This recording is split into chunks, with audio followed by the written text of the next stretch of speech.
Vous êtes sur votre chaîne préférée Prestige TV. Merci de nous suivre partout à travers le monde pour vous informer.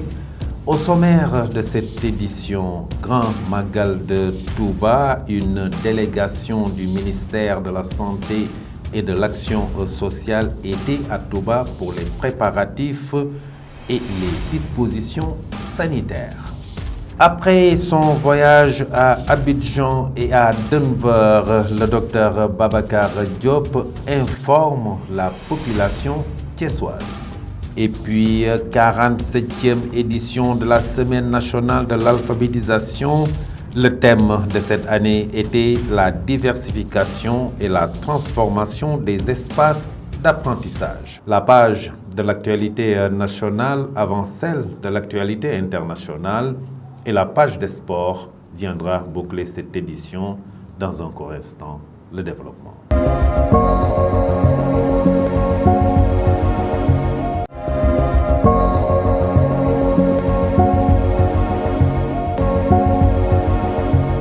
Mesdames, mademoiselles, messieurs, bonsoir et bienvenue dans ce journal que nous ouvrons avec le point Covid du jour. Le ministère de la Santé et de l'Action sociale a fait le point sur l'évolution de la Covid-19 au Sénégal. Sur 747 tests réalisés, 17 nouveaux cas sont revenus positifs au coronavirus, dont 3 cas importés, 14 cas issus de la transmission communautaire. 10 patients ont été contrôlés négatifs et déclarés guéris. Aucun cas grave n'est pris en charge dans les services de réanimation des hôpitaux. Aucun cas de décès n'a été déclaré hier jeudi 8 septembre 2022.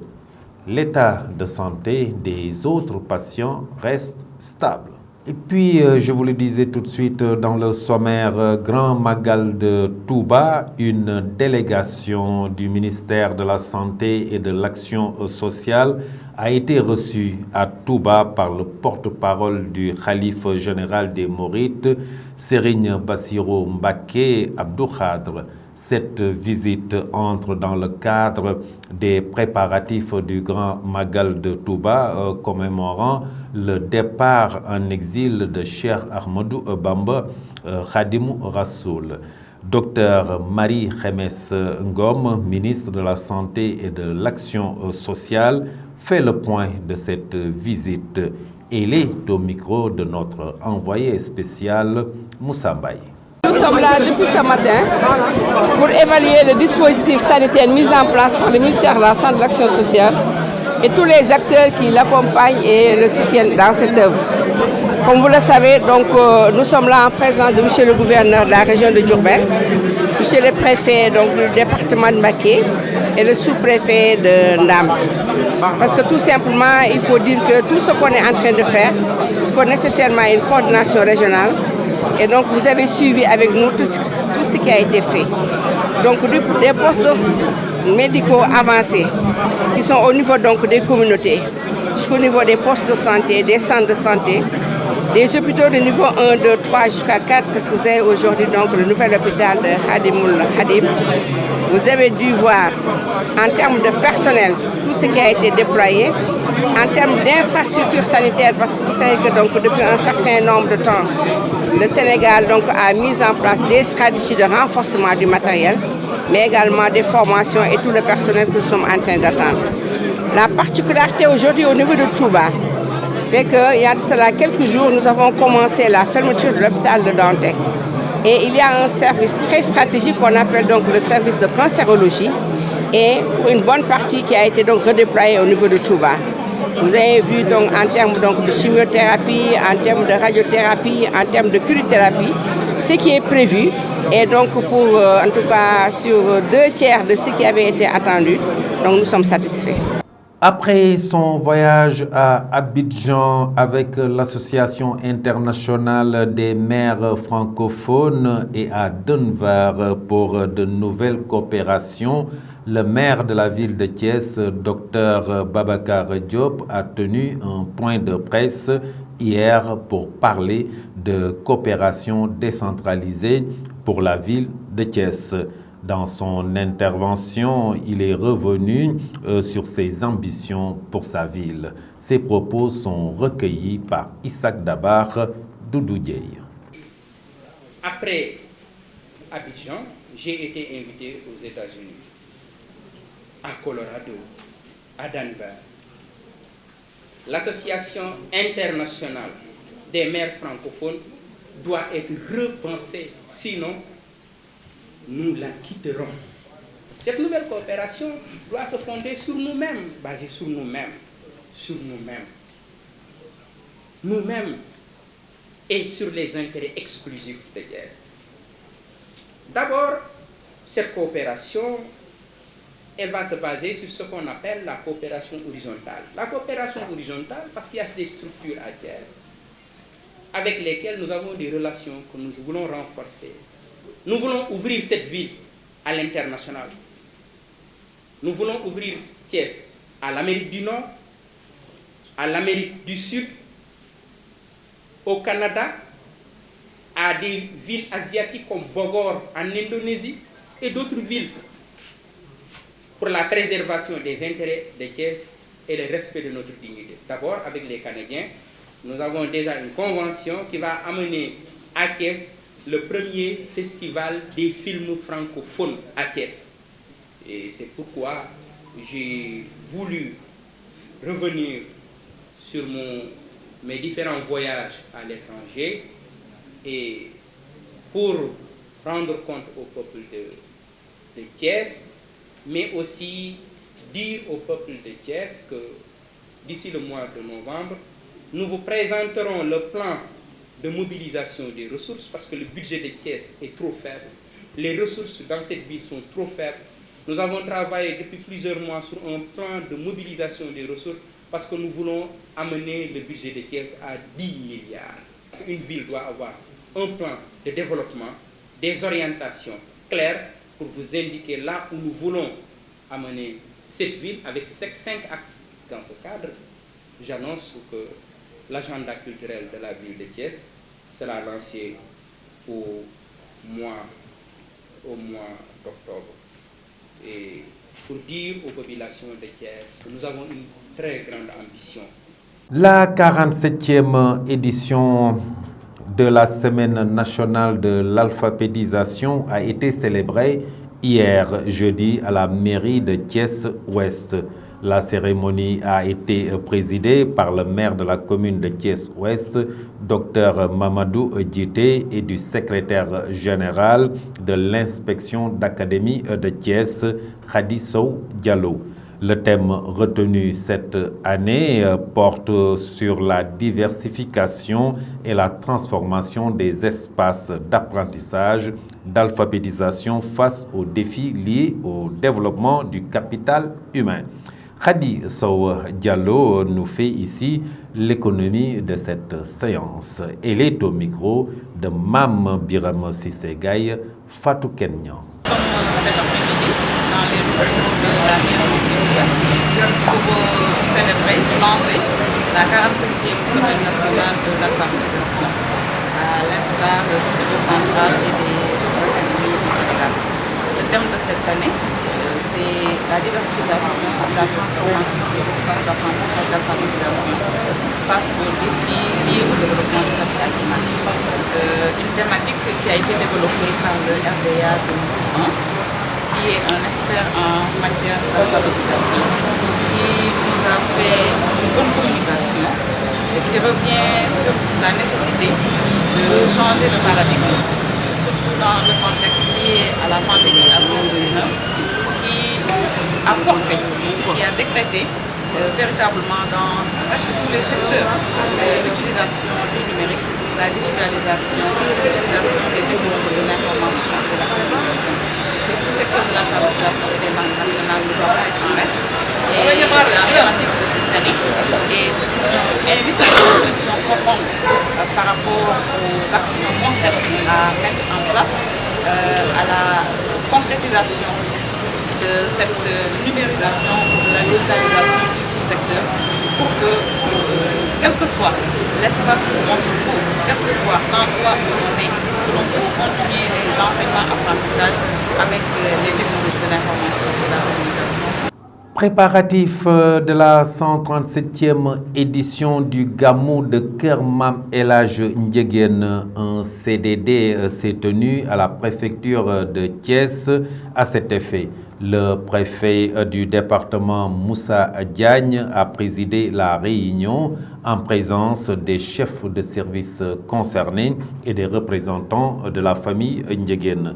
Le préfet du département Moussa Diagne que nous suivons. Je voudrais donc saluer vraiment la posture, le comportement du comité d'organisation envoyé par le Khalif, comité venu très tôt, vraiment très tôt vous êtes venu à la préfecture. Clair également a été votre message. Les préoccupations du Khalif ont été bien relayées par vos soins. Et ceci a permis, n'est-ce pas, à l'administration de bien les recueillir afin de rebondir, n'est-ce pas, sur ces préoccupations-là, point par point. C'est ainsi que nous avons adressé beaucoup de secteurs, à commencer par le secteur de la santé, évidemment, de par son importance. Parce que comme je l'ai indiqué, il n'y a pas de cérémonie, de manifestation qui vaille sans que ceux-là qui sont animés, qui sont appelés justement à les animer ne sont pas en bonne santé. C'est pourquoi vous l'avez adressé et vous l'avez vraiment mis en relief et surtout demandé à l'administration qu'à côté des dispositions à prendre pour la prise en charge effective du Gamou en tant que tel, mais également prendre des dispositions durables de manière à pouvoir permettre, n'est-ce pas, au centre de santé de fonctionner efficacement au grand bénéfice de cette communauté importante, n'est-ce pas, qui se réveille dans la commune de Thiès Nord. Je crois l'avoir dit, Thiès Nord n'est pas une petite commune. Si nous voyons la configuration administrative, disons de la grande agglomération de la ville, telle que je puis le dire, nous avons deux arrondissements. Il y a l'arrondissement de Thiès Sud, il y a l'arrondissement de Thiès Nord. Serigne Ousseynou Ndiéguène, représentant la famille Ndiéguène à ce CDD, se dit très satisfait de la rencontre. Selon lui, le conseil départemental de développement s'est tenu dans de bonnes conditions. Serigne Ousseynou Ndiéguène, que je vous propose de suivre, il est au micro de Isaac Dabar, Cherfal. Nous remercions le Khalif Mounir Ndiéguène qui nous a permis de venir répondre au préfet pour parler des préparatifs du Gamou El Hadj Ahmad Baro Ndiéguène, plus connu sous le nom de Gamou de Ndiéguène. Lors de la discussion, le préfet a fait savoir que nous avons pu parler avant même d'être là. Et c'est exact parce que nous ne faisons rien sans qu'il le sache. Nous l'avons impliqué dans l'organisation le jour où le Serigne nous a appelés pour parler des préparatifs du Gamou. Et nous savons qu'il va faire des comptes rendus à la famille Ndiéguène. Et je pense que cela facilite bien le travail parce que nous qui sommes regroupés, nous avons les mêmes visions et les mêmes ambitions. Et nous prions que cela demeure. Et nous témoignons au nom du comité que nous dirigeons. Nous apprécions le travail que tu fais à l'égard du Gamou et que nous apprécions aussi la façon dont tu nous assistes.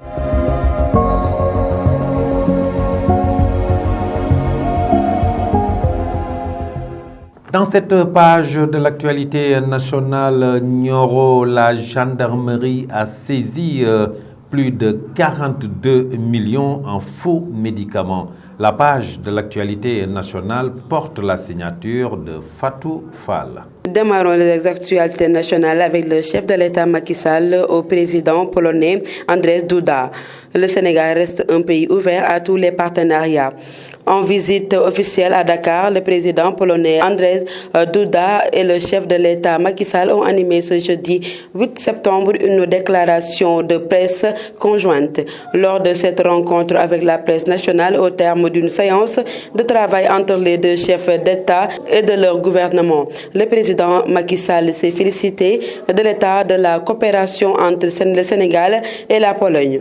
À l'issue de ce rendez-vous de Dakar, les deux pays se sont engagés à consolider la coopération bilatérale entre les deux pays dans divers secteurs tels que l'agriculture, l'assainissement et la formation maritime. Ensuite, justice, Cheikh Oumar Diagne et Karim Xurum Xax placés en garde à vue. L'activiste Abdou Karim Gueye et Cheikh Oumar Diagne vont passer la première nuit au commissariat central de Dakar. Une notification de mise en garde à vue leur a été attribuée après leurs interpellations ce jeudi. Selon M. Khoureyshiba, Abdou Karim Xurum Xax a été le premier à être accueilli par les éléments de la division des investigations criminelles avant que Cheikh Oumar Diagne ne le soit à la suite. Terminons à Nioro. La gendarmerie a saisi plus de 42 millions de faux médicaments. La brigade territoriale de la gendarmerie de Nioro du RIP dans la région de Kaolack a fait une grande saisie en médicaments frauduleux et des denrées alimentaires. La valeur estimée s'arrête à 42 576 780 francs. Les Pandores ont procédé à cette saisie dans une fourgonnette à Dabali, dans l'arrondissement de Paoskoto, ce mardi 6 septembre 2022. Le véhicule fourgonnette ayant servi au transport a été saisi à l'unité de son conducteur qui reconnaît les faits, a été interpellé. C'était tout pour les actualités nationales.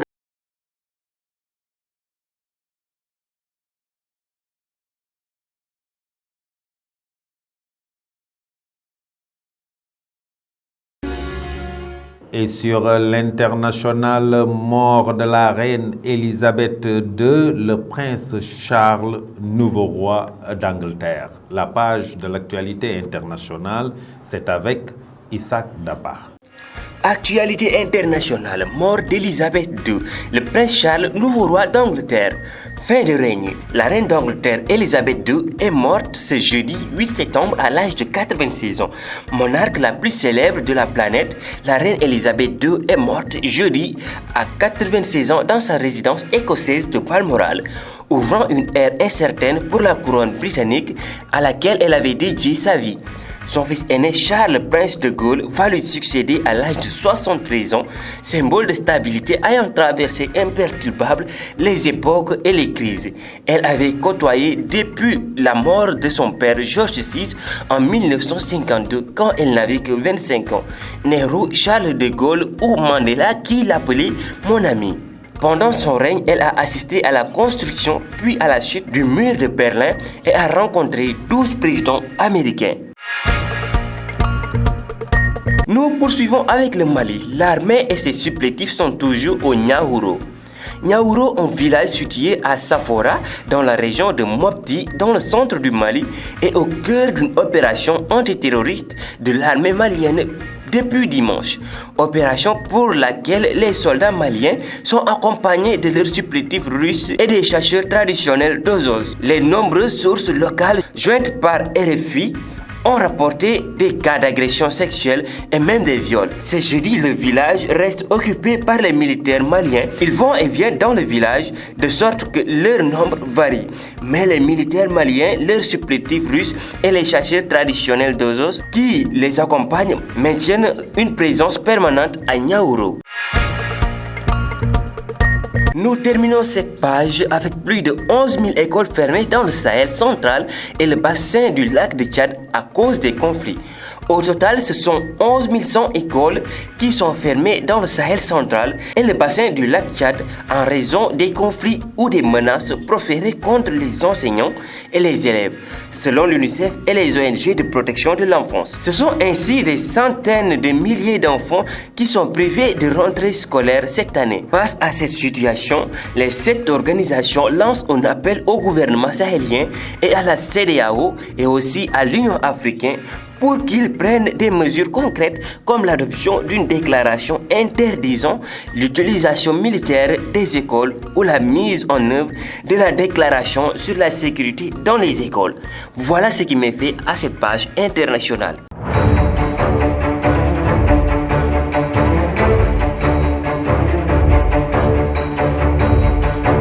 Et dans cette page de l'actualité sportive, le Casa Sport reçoit la JS Kabylie d'Algérie dimanche au stade Lat Dior de Thiès à partir de 17h. La Ligue professionnelle alloue 1 million de francs CFA pour l'accompagner. La page de l'actualité sportive, c'est avec Adji Aramsek. L'actualité sportive que nous démarrons en parlant de Boulaye Dia qui s'offre déjà un record. Prêté à Salernitana pour une saison avec une option d'achat contre une somme de 8 millions d'euros, l'attaquant sénégalais, en difficulté avec la formation espagnole Villarreal, a retrouvé ses sensations en Italie. Boulaye Dia a répondu présent dès ses premières apparitions sous le maillot de son nouveau club. Depuis son arrivée, le champion d'Afrique a trouvé le chemin défilé sur 3 des 4 matchs qu'il a disputés. Buteur contre Sampdoria, face à Bologna et devant Empoli, l'attaquant sénégalais s'est illustré sur ces 3 derniers matchs. De quoi lui faire rentrer dans les annales du club italien. En effet, il devient le premier joueur de Salernitana à avoir marqué 3 buts en 4 matchs sur une saison en Serie A. Au rayon des statistiques, le champion d'Afrique compte 3 buts et 2 passes décisives. Parlons à présent de la Ligue sénégalaise de football professionnel qui alloue 1 million de francs CFA au Casa Sport. Pour accompagner le Casa Sport vers le succès, la Ligue sénégalaise de football professionnel a alloué à Thiès une enveloppe d'1 million de francs CFA au club ziguinchorois. Un geste bien magnifié par les responsables du Casa Sport qui ont promis de défendre crânement l'honneur du football sénégalais dans cette compétition, indique le communiqué de la Ligue sénégalaise de football professionnel. Le Casa Sport reçoit le JS Kabylie d'Algérie ce dimanche au stade Lat Dior de Thiès à 17h. La délégation de la Ligue sénégalaise de football professionnel a été conduite par le président Djibril Wade. Terminons cette page d'actualité nationale en parlant de karaté. Après 15 ans, les championnats d'Afrique de karaté en cadet, junior et senior hommes et dames auront lieu du 28 novembre au 4 décembre 2022 à Durban en Afrique du Sud. Le président de la Fédération sud-africaine de karaté, Sonny Lilay, se réjouit d'accueillir cette compétition de l'Union des fédérations africaines de karaté. Mes sincères remerciements à l'UFAC qui a accordé à l'Afrique du Sud l'organisation d'un tel tournoi qui va rassembler l'Afrique entière, a-t-il notamment dit. Mesdames et messieurs, c'en est tout pour l'actualité sportive. Merci Adji Aramsek pour cette page sportive qui vient boucler cette édition en version française. Dans un court instant, la version Wolof. Cette version est à présent terminée. Merci de l'avoir suivi. Passez une excellente fin de soirée. Au revoir.